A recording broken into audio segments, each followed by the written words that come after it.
Celebrating 100 years of remembrance with the first ceremony in 1921, today we remember those affected by the conflict throughout the world.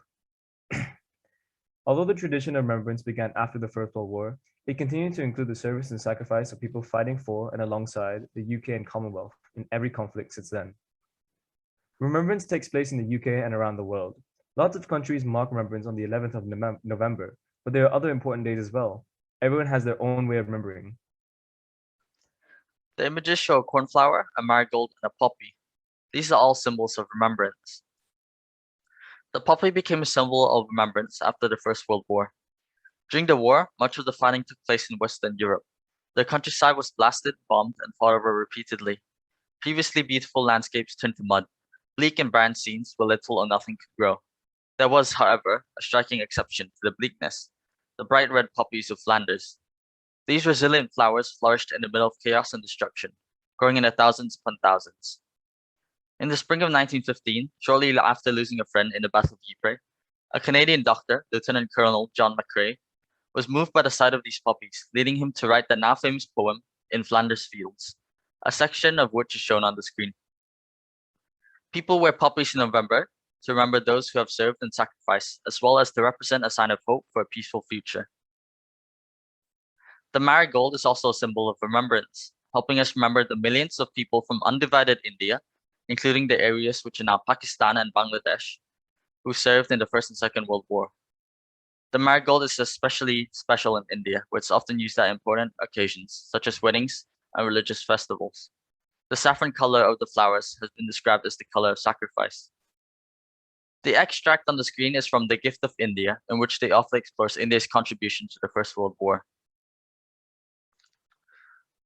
This quote is taken from translation of an article written by the Journal Association of the Mutilated of the War in 1935.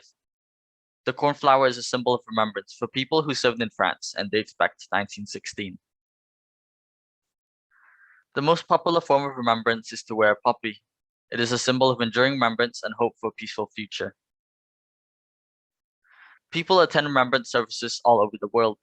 The National Service of Remembrance at the Cenotaph in London is held on Remembrance Sunday, the closest Sunday to the 11th of November.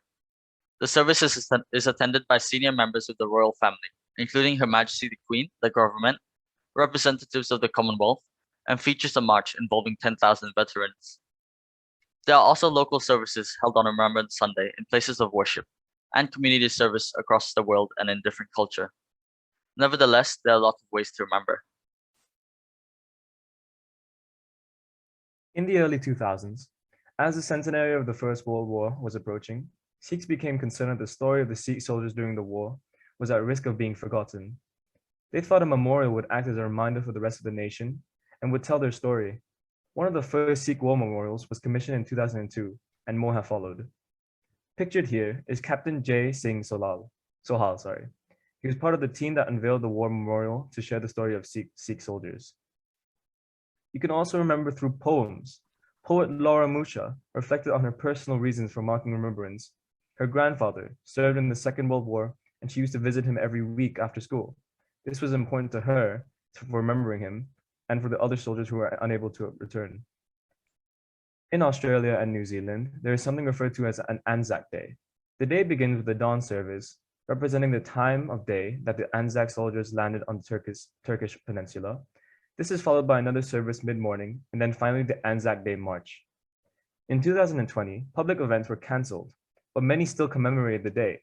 People encouraged to light up the dawn by going to the end of their driveway with a candle at around 6 a.m. The local radio station would then play the last post, recite the ode, hold a minute's silence, and then play the Australian anthem. In Ghana, Remembrance Day is marked on the 11th with a special service taking place at 11 a.m. Music plays an important role throughout the whole ceremony.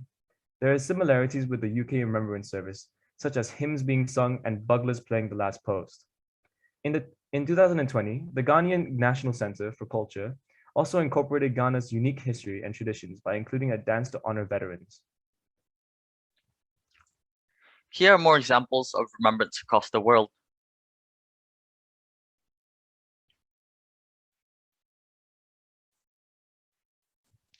At 11 a.m. on the 11th of November, We encourage you to stop what you are doing and stay silent for 2 minutes, to remember all the people affected by war and to hope for a peaceful future.